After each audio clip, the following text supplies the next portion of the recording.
seberapa besar peran Jokowi dalam penyusunan kabinetnya Prabowo? Kalau berbicara seberapa besar, Prabowo tuh dan tim selalu mengkonsultasikan ya kepada kepada Jokowi maupun orang-orangnya Jokowi dalam pembahasan-pembahasan. Seberapa jauh perannya Jokowi, ini adalah menitipkan program-program dia yang harus dilanjutkan oleh Prabowo. Karena orang akan langsung negativisme tadi. Saya ikut intervensi, enggak. Saya pun juga tidak mau diintervensi untuk urusan hak prerogatif. Jadi sama, saya juga tidak ingin ikut-ikutan. Enggak.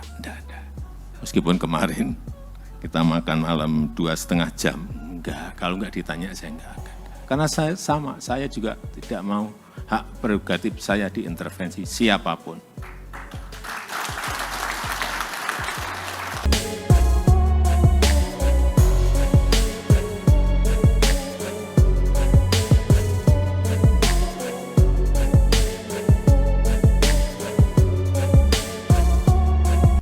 Kembali ke 10 tahun yang lalu. Saya ingat dulu saat pengalian subsidi BBM, subsidinya kita potong, tapi harganya tentu naik. Saat itu saya ingat, approval rating saya 72, karena menaikkan BBM, jatuh melorot menjadi 43%. Tapi sudah saya hitung, yaitu sebuah resiko yang memang harus saya ambil, memutuskan sesuatu yang memang kita rencanakan, kita ukur, dan berani atau tidak, saya putuskan berani. Jatuh 72, jatuh ke 43. Tapi dari situlah kita memiliki ruang fiskal yang lebih besar. Kira-kira melompat ruang fiskal kita, tambahannya ada 170-an triliun saat itu. Dari situlah kita berangkat membangun yang namanya infrastruktur. Dan selama 10 tahun ini jelas dari anggaran yang ada, sekarang kita telah memiliki jalan desa baru. Ini saya mulai dari yang jalan desa, karena orang selalu berbicara kalau ketemu jalan tol, pada jalan desa yang telah kita bangun selama 10 tahun, itu ada 366 kilometer. 366.000 kilometer.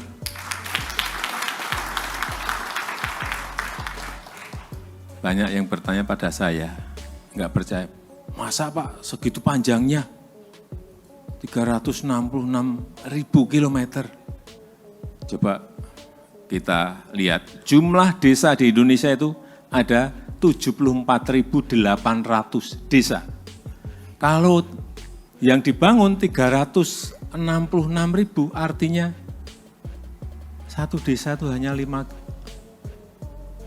kilo, 4 kilo, 5 kilo. Logis enggak? Justru kurang kalau menurut saya. Harusnya tidak segitu harusnya. Harusnya bisa 2 kali atau 3 kali dari yang ada sekarang.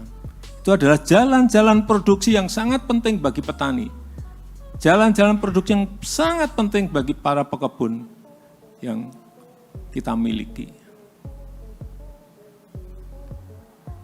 Kemudian embung ada 6.800, pasar desa 14.700. Kenapa harus ada pasar desa? Karena dari produksi itu harus ada tempat untuk memasarkan.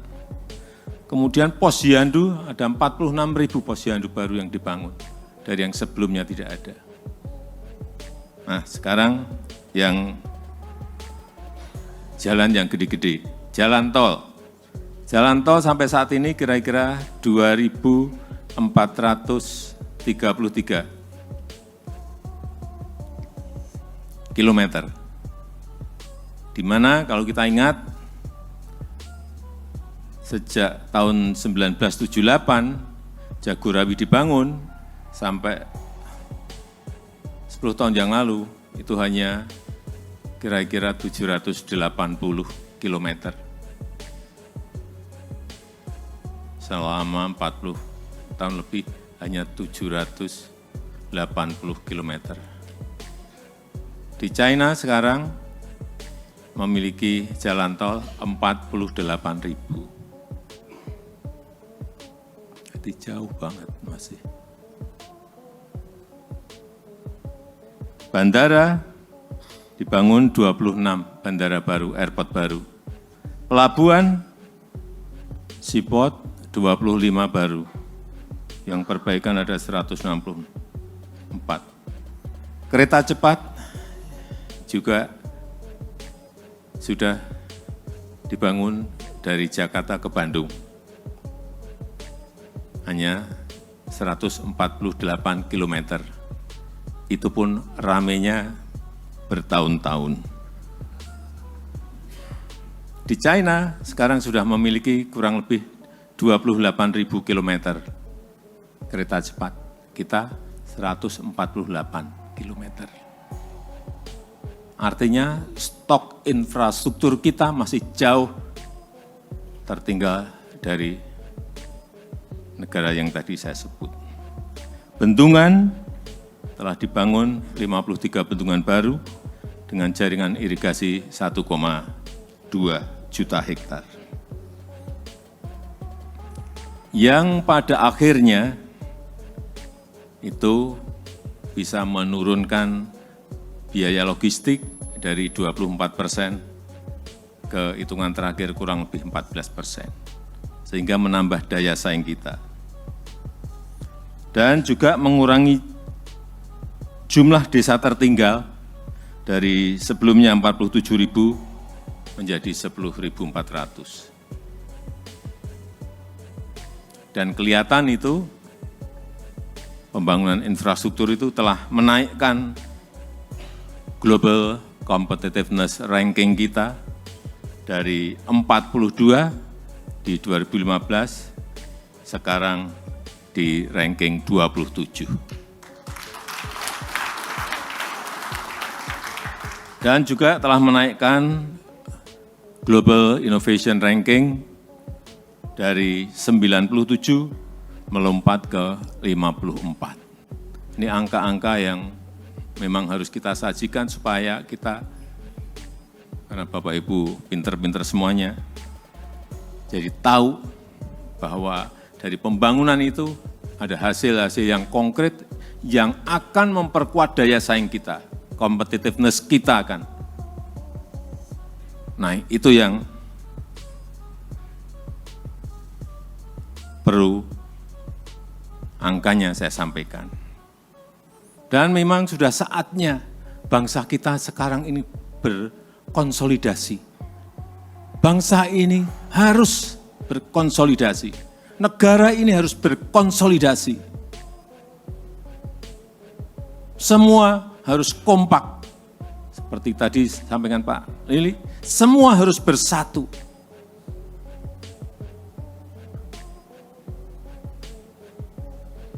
Karena dunia sekarang ini hampir semua negara mengalami, dan dunia juga mengalami tidak jelas semuanya, tidak pasti semuanya. Growth diperkirakan mungkin tahun depan di angka 2,7, 2,8. Dan kita patut bersyukur rata-rata berada di atas 5% pertumbuhan ekonomi kita. Ini hal-hal seperti inilah yang patut kita syukuri. Kita sering lupa bersyukur, dan kita sering tidak membandingkan negara lain seperti apa dan negara kita seperti apa. Dan sekarang ini yang harus memang terus dipompakan adalah pemikiran-pemikiran positif, pemikiran-pemikiran yang optimis. Tapi sayangnya, sekarang ini yang laku yang pesimis-pesimis. Yang pesimisme, yang negativisme itu yang laku. Kalau Bapak pidato di depan atau menyampaikan presentasi, kalau mau tepuk tangannya banyak, sampaikan yang hal-hal yang pesimis. Pasti tepuk tangannya keras banget. Atau sampaikan yang negatif-negatif, pasti tepuk tangannya juga keras sekali. Tapi begitu menyampaikan hal-hal yang optimis, menyampaikan angka-angka yang positif, justru Bapak akan banyak, wah ini enggak jadi.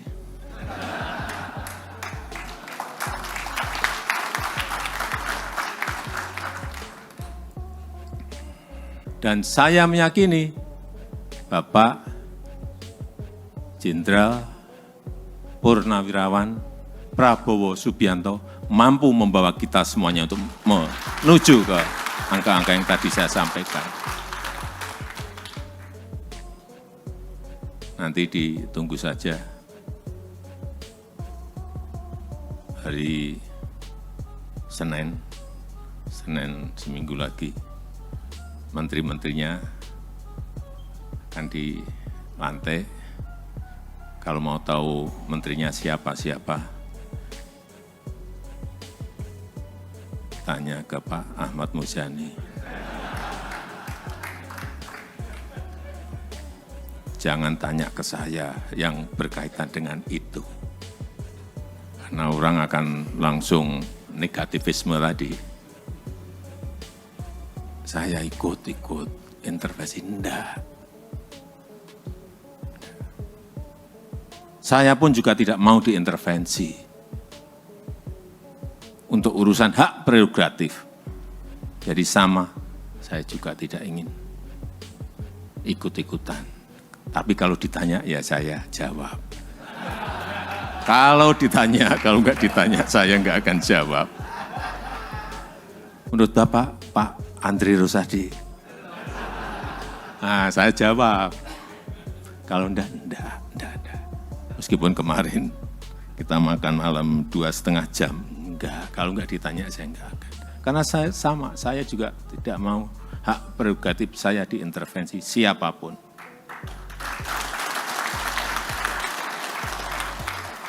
Itu hak yang diberikan pada rakyat, kemudian di dalam pemilu di transfer ke saya. Sudah sering saya sampaikan, untuk menggapai angka-angka yang tadi saya sampaikan, salah satunya hilirisasi ini harus total kita kerjakan. Hilirisasi ini harus total kita kerjakan. Hilirisasi ini harus total kita kerjakan. Jangan biarkan bahan mentah itu kita kirim lagi ke luar negeri, kita ekspor ke luar negeri.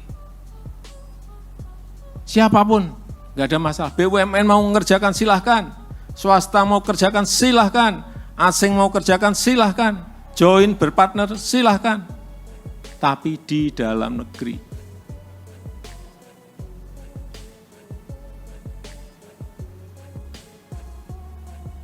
Bukan kita kirim dalam bentuk konsentrat keluar. Kesempatan kerja kita nggak dapat, nilai tambah kita juga nggak dapat. Maaf, Pak Tony Wenas, Freeport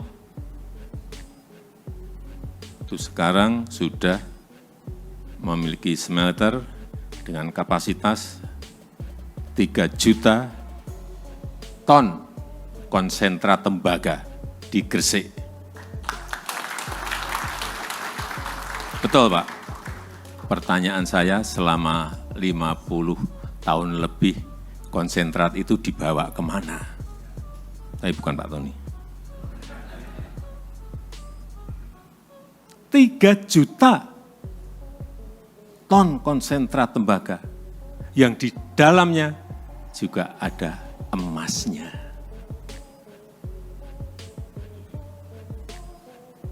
Perkiraan saya, nggak tahu mungkin saya, karena saya sering ke bawah, kira-kira berapa sih emas yang terangkut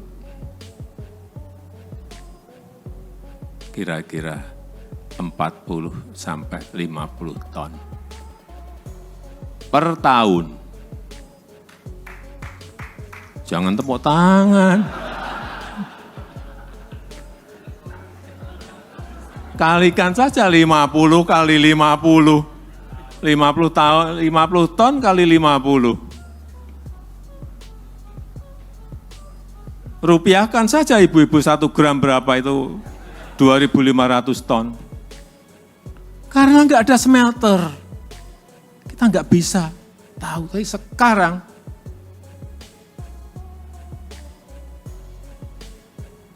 Freeport Indonesia sudah memiliki kapasitas untuk itu. Tahu nanti, setahun ini akan tahu kita. Karena sudah mulai berproduksi full di Januari Pak Tony ya. Januari sampai Desember tahun depan tahu.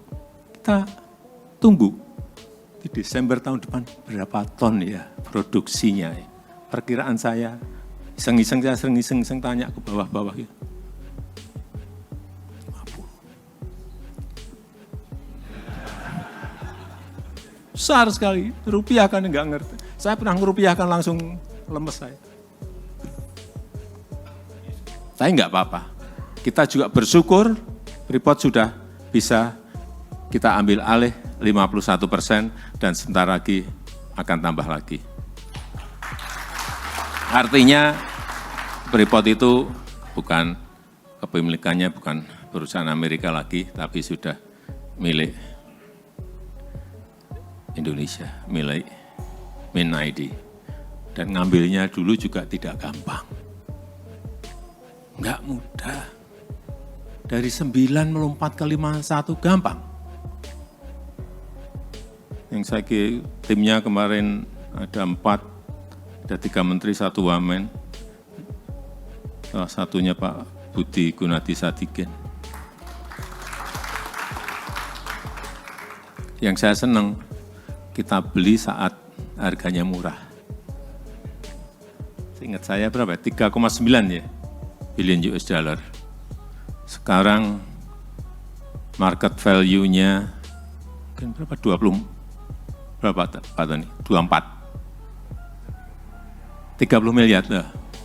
Naik terus 34 coba. Artinya yang kita beli 3 tahun yang lalu sekarang sudah lunas.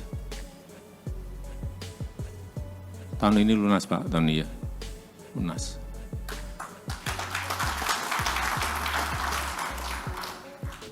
Dan belinya enggak pakai duit kita. Itu yang pinter banget kita itu sebetulnya. Tapi kenapa enggak dilakukan 50 tahun yang lalu?